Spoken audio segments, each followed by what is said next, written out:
کیا ہے؟ نبی صلی اللہ علیہ وسلم سے سوال پوچھ رہے ہیں صحابہ کرام.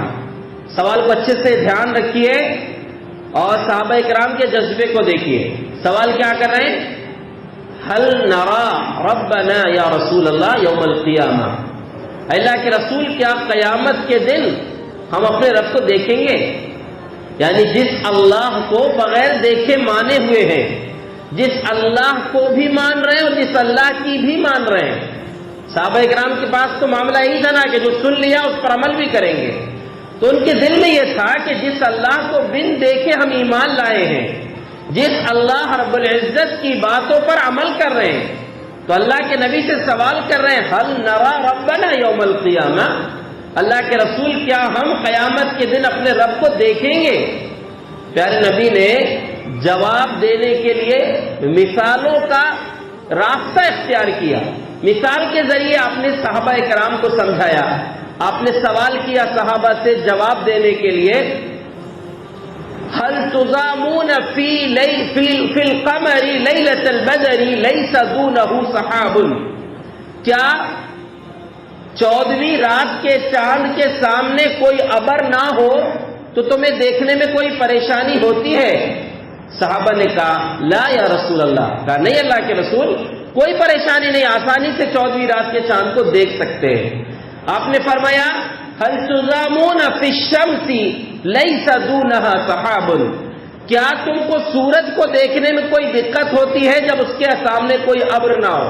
یعنی سورج جب شباب پر ہو تب تو ہم آنکھیں اس کو طرف نہیں کر سکتے، دیکھ نہیں سکتے، لیکن جب سورج نکل رہا ہو یا سورج ڈھل رہا ہو، جب اس کی تپش ختم ہو جاتی ہے، اس کے سامنے ابر نہ ہو تو ہم آسانی سے سورج کو دیکھ سکتے ہیں. تو آپ صلی اللہ علیہ وسلم نے فرمایا کذالک، اسی طرح جیسے تم چاند اور سورج کو جب ابر نہ ہو ان کے سامنے آسانی سے دیکھ سکتے ہو، ایسے ہی تم اپنے رب کو قیامت کے دن دیکھو گے. یعنی اس کو دیکھنے میں کوئی پریشانی نہیں ہوگی.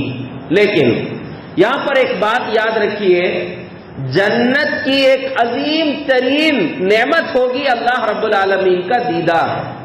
وہ دیدار حاصل کرنا آسان کیسے ہوگا؟ جنت میں اللہ رب العالمین جنتیوں سے 2 سوال کرے گا. ایک سوال ہوگا، صحیح مسلم میں ہے، اللہ رب العالمین جب جنتی جنت میں چلے جائیں گے تو ان سے پوچھے گا هل ازیدکم شیئا، کچھ اور ہونا کیا؟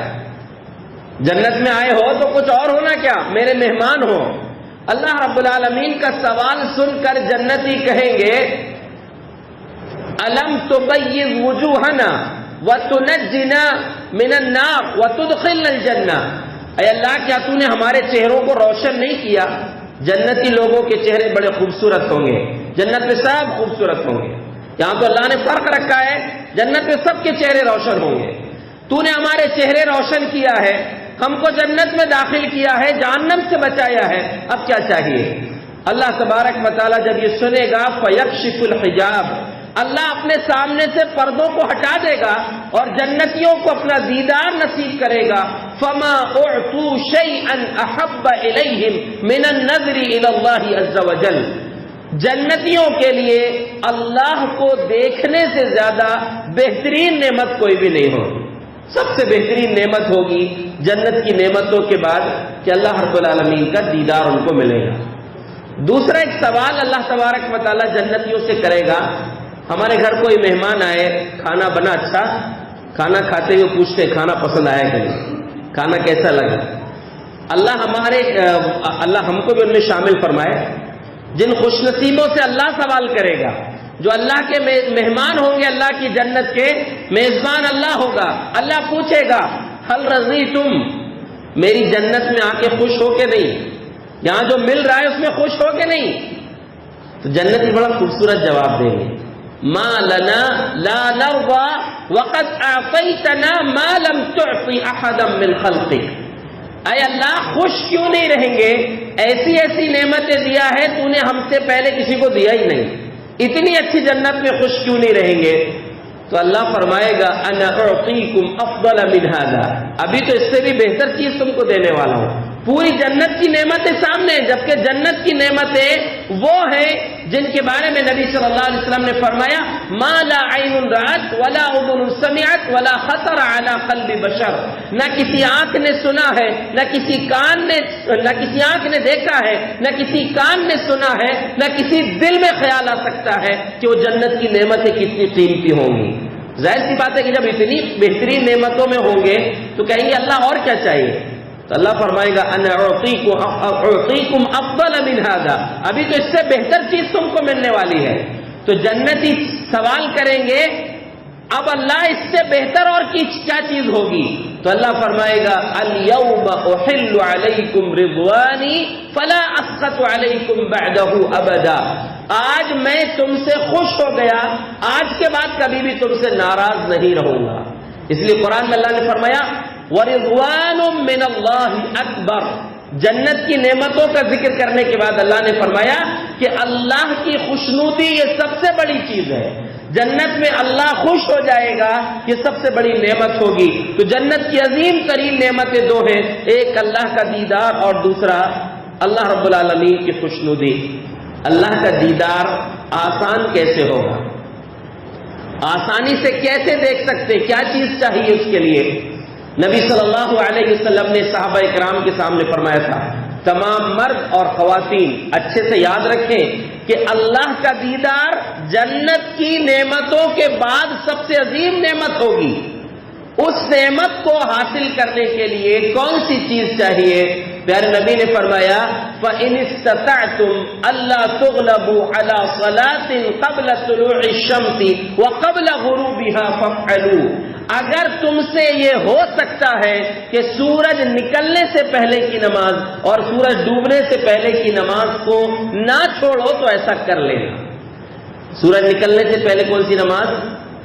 فجر کی نماز، اور ڈوبنے سے پہلے عصر کی نماز۔ تو اگر اللہ کا دیدار چاہتے ہیں، جنت کی سب سے عظیم نعمت چاہتے ہیں، تو فجر اور عصر کی نماز کی پابندی کرنا پڑے گا۔ کریں گے انشاءاللہ؟ فجر میں اٹھیے، خود بھی اٹھیے، گھر کے افراد کو بھی اٹھائیے، اور اگر آپ اٹھائیں گے گھر والوں کو، آپ کو اپنا ثواب تو پورا ملے گا، جس کو اٹھائیں گے، جس کو اٹھانے کی وجہ جس کو آپ نے اٹھایا اور اس نے نماز پڑھا، جیسے مؤذن صاحب کی اذان سن کے جتنے لوگ نماز پڑھنے آتے ہیں، اکیلے مؤذن صاحب کو سارے نمازیوں کا ثواب ملتا ہے۔ اس لیے کہ من دعا الی ہدی، جس نے کسی کو اچھی چیز کی طرف بلایا، نیکی کی طرف بلایا، فَلَهُ مِثْلُ أَجْرِ فَاعِلِهِ، اس کام کرنے والے کے برابر ثواب اس کو ملتا ہے، جس نے دعوت دیا ہے، جس نے بلایا ہے۔ تو آپ خود بھی اٹھیے، کم از کم اپنے فیملی ممبرز کو، اگر گھر میں جو مرد ہیں، جو عورت ہیں، جو ذمہ دار ہیں، بڑے ہیں، بزرگ ہیں، ان لوگوں کو چاہیے کہ اپنے گھر کے لوگوں کو اٹھائیں، ایک دوسرے کو اٹھانے کی کوشش کریں، اس میں آپ ڈبل اجر کے مستحق ہو جائیں گے، اپنا ثواب تو ملے گا ہی، آپ کے اٹھانے سے جو نماز پڑھیں گے، چاہے آپ کے بچے ہو، بیوی ہو، شوہر ہو، ماں باپ ہو، اولاد ہو، ان سب کا ثواب آپ کو ملنے والا ہے۔ تو جنت میں اللہ کے دیدار کے لیے کون سی چیز ضروری ہے؟ فجر اور عصر کی نماز کی پابندی۔ فجر اور عصر کی نماز کی پابندی کریں گے تو انشاءاللہ اللہ تبارک و تعالیٰ کا دیدار آسان ہو جائے گا۔ اور یہ دو نمازیں اتنی قیمتی ہیں، نبی صلی اللہ علیہ وسلم نے فرمایا من صلی البردین دخل الجنہ، جس نے دو ٹھنڈی نمازیں پڑھا وہ جنت میں جائے گا۔ نماز بھی گرم اور ٹھنڈی ہوتی ہیں کیا؟ ٹھنڈی نمازیں مطلب ان وقتوں میں شدید گرمی بھی ہو، سخت گرمی بھی ہو، تو بھی ان نمازوں کے وقت کچھ ٹھنڈک ہو جاتی ہے، ایک فجر کی نماز اور ایک عصر کی نماز۔ بہت گرمی بھی ہو تو عصر کے وقت سورج ڈھل جاتا ہے تو سورج کی شدت میں اس کی تپش میں کمی آ جاتی ہے، اور گرمی کے دنوں میں بھی فجر کا وقت رہتا ہے اور ٹھنڈک کا وقت رہتا ہے۔ تو جس نے دو ٹھنڈی نمازیں پڑھ لیا، جنت اس کو آسانی سے مل جائے گی، اللہ کا دیدار بھی ملے گا۔ اور فجر کی نماز تو اتنی قیمتی نماز ہے، نبی اکرم صلی اللہ علیہ وسلم نے فرمایا من صلی الصبح فہو فی ذمۃ اللہ، جس نے صبح کی نماز، فجر کی نماز پڑھ لیا، وہ اللہ کی حفاظت میں ہے۔ کسی حفاظت کی، کسی گارنٹی اور گن مین کی آپ کو ضرورت نہیں ہے. سب سے بہترین سیکورٹی جو ہے وہ ہمارے لیے فجر کی نماز ہے. فجر کی نماز پڑھ لی، اس سے بہتر کوئی حفاظت کرنے والا اللہ سے بہتر ہمارے لیے نہیں ہو سکتا. اور فجر کی نماز کے بعد جو کام کریں گے وہ برکتی وقت ہے. تجارت کریں، کھیت کا کام کریں، گھر کا کام کریں، بہت مناسب وقت ہے. لیکن اکثر لوگ سوئے رہتے ہیں یا کچھ نماز پڑھ کے بھی لوگ سو جاتے ہیں. غلط ہے. آپ سوئیے، دوپہر میں سوئیے. دوپہر میں سوئیں گے ثواب بھی ملے گا. کیوں؟ نبی صلی اللہ علیہ وسلم نے فرمایا قیلولہ کیا کرو، اس لیے کہ شیطان قیلولہ نہیں کرتا. اور قیلولہ جو ہے وہ دوپہر میں جو سویا جاتا ہے اس کو قیلولہ بولتے ہیں، یعنی سنت ہے. شیطان کی مخالفت ہے اگر آپ دوپہر میں سو رہے ہیں. اور صبح کے وقت سونا جو ہے وہ صحیح نہیں ہے. 3 وقت کے سونے میں سے 1 وقت کا سونا بہتر. رات کو اللہ نے سونے کے لیے بنایا ہے، آرام کے لیے بنایا ہے، وہ تو ہے ہی سونے کے لیے. اس میں جلدی سو جائیں عشاء کے بعد تاکہ آپ فجر میں یا نہیں تہجد میں اٹھ جائیں، نہیں تو کم از کم فجر میں تو اٹھیں. لیکن دن میں جو ہے نوم اول النہار، دن کے شروع میں سونا یعنی فجر کے بعد کا وقت جو ہے اس وقت میں سونا، یہ بے وقوفی حمقل، پیارے نبی نے فرمایا بے وقوفی ہے. اوسط النہار خلقل، دن کے بیچ میں یعنی دوپہر میں سونا یہ اچھے اخلاق کی نشانی ہے. وفی آخر النہار خرقل، اور دن کے آخری حصے میں یعنی عصر کے بعد سونا یہ اچھی خالص چیز کو پھاڑ دینا ہے. یعنی ایک کپڑا جو اچھا ہو اس کو پھاڑ کے پیول لگا دینا تو برا دیکھے گا نا وہ. ویسے ہی ہے آخر وقت میں سونا. تو بہتر وقت جو ہے وہ دوپہر کا وقت ہے.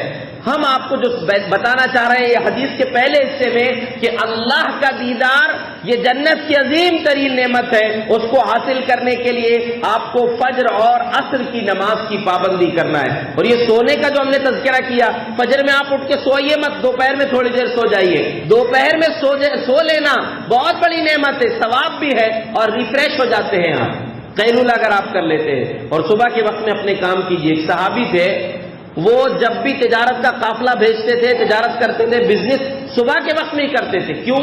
اللہ کے نبی نے دعا دی ہے اللہم بارک لامتی فی بکورہا، اے اللہ میری امت کے لیے صبح کے وقت میں برکت عطا فرما. تو وہ ہر تجارت کا کام صبح ہی کرتے تھے تو بہت بڑے مالدار ہو گئے تھے. وہ صبح کے وقت ہی بھیجتے تھے اپنی تجارت کے سامان کو. تو پہلی حدیث کا پہلا حصہ جو سوال صحابہ نے کیا تھا کہ کیا ہم اپنے رب کو قیامت کے دن دیکھیں گے، پیارے نبی نے فرمایا کہ بالکل دیکھو گے. اور دیکھنے کے لیے دوسری حدیث میں آپ نے یہ وضاحت فرمائی کہ اللہ کا دیدار چاہتے ہو تو فجر اور عصر کی نماز کی پابندی کرو.